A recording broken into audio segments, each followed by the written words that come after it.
Përshëndetje të dashur miq, ja ku po ritakohemi sërish së bashku me mua Tirona Lilin, këtë herë për të ardhur pranë jush me një histori shumë të dhimbshme.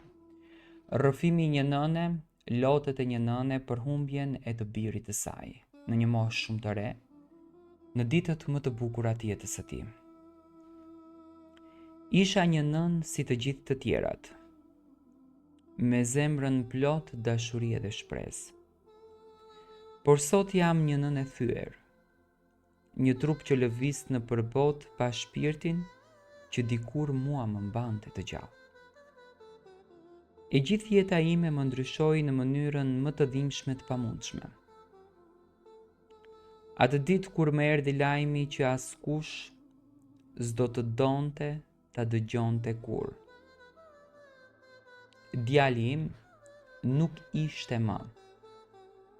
A ishte 19 vjeç, ishte dritë, ishte gëzim, ishte ardhme.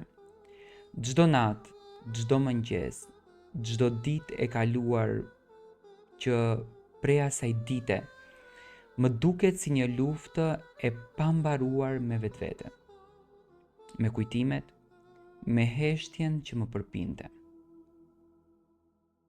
Shtëpia ime tani është e mbushur vetëm me fotografi, me robat që ende mbajnë aromën e tij, me zërin që më kumbon në mendje dhe me një boshllëk që s'mund ta mbush me askush.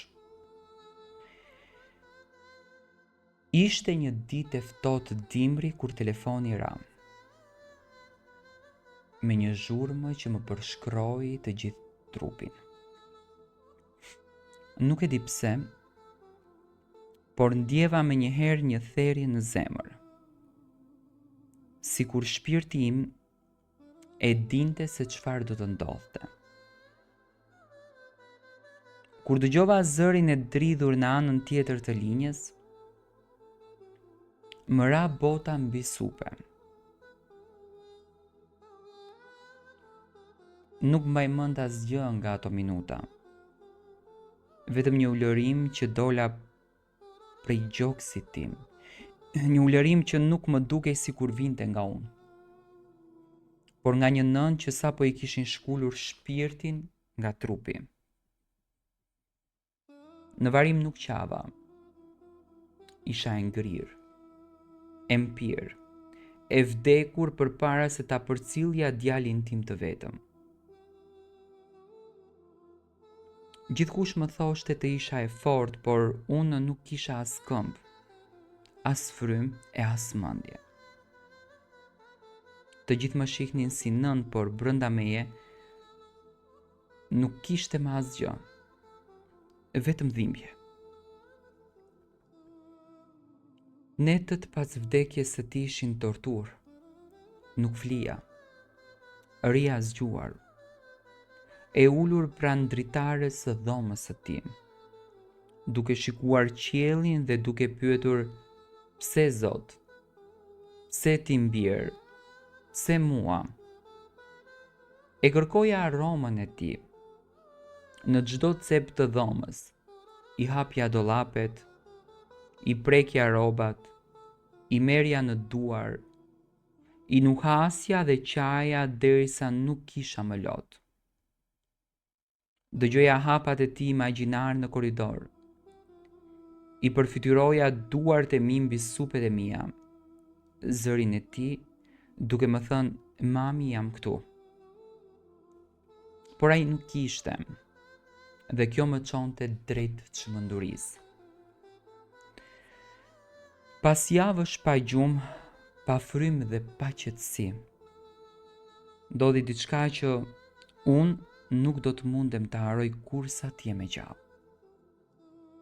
Ajo natë ishte ndryshe, ndoshta sepse isha thyer aq shumë sa trupi im u dorëzua dhe më zuri gjumi në karrigen e tij të preferuar, pranë dritares.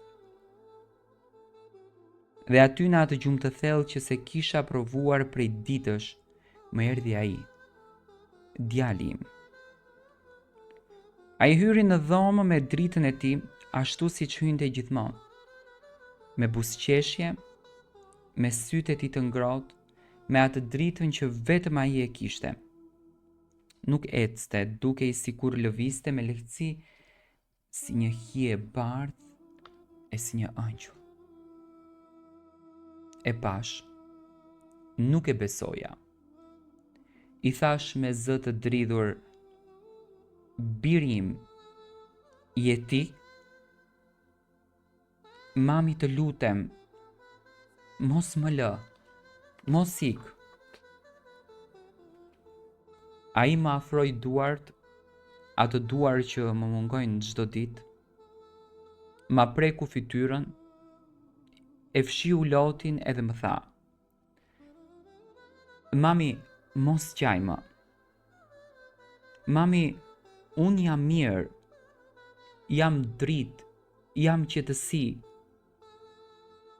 Mos më kërko më në dhimbje, më kërko në kujtime, në dashuri, në lule, në diell." Unë qaja, dridhesha dhe i thosha: "Si të roj pa ty? Si mund të jetoj unë pa shpirtin tim?" Ai buzëqeshi dhe ma vendosi dorën në zemër. "Mami, unë jam këtu, gjithmonë, por duhet të pranosh realitetin. Duhet më lësh të iki atje ku unë jam në paqe. Ti më mban këtu me lotët e tua, me dhimbjen tënde. Lem të fluturoj, lem të marr frym. Ti duhet jetosh për veten, për kujtimet tona dhe jo për humbjen." Ndjeva ngrohtësi në krahëror, një ngrohtësi që se kisha ndjerë prej vdekjes së tij.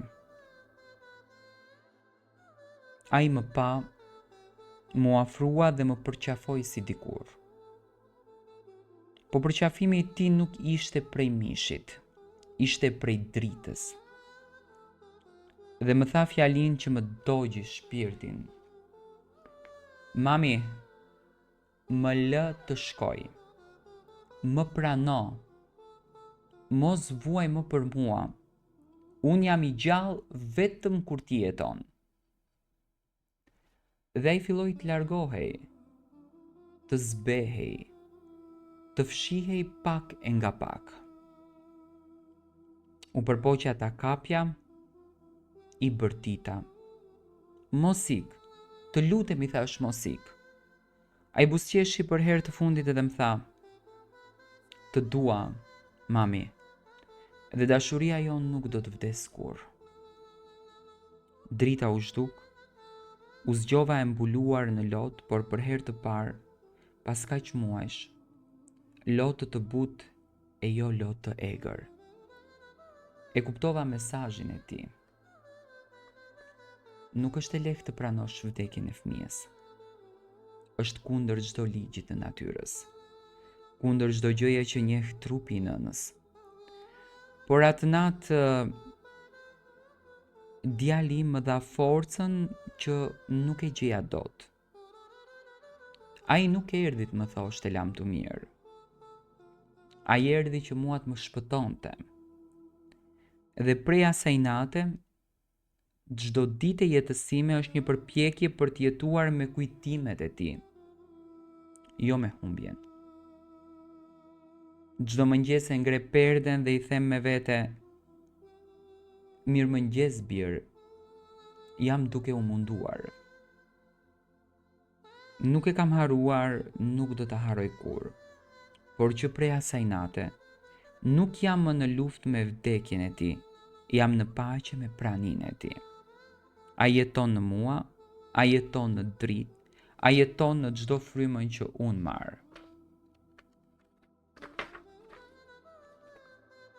Dhe një ditë kur jeta ime do të mbyllet, e di se ai do të vi sërish. Do të më zjas dorën dhe do të më thotë: "Mami, erdhi koha që ne të bashkohemi." Deri atëherë unë jetoj për të.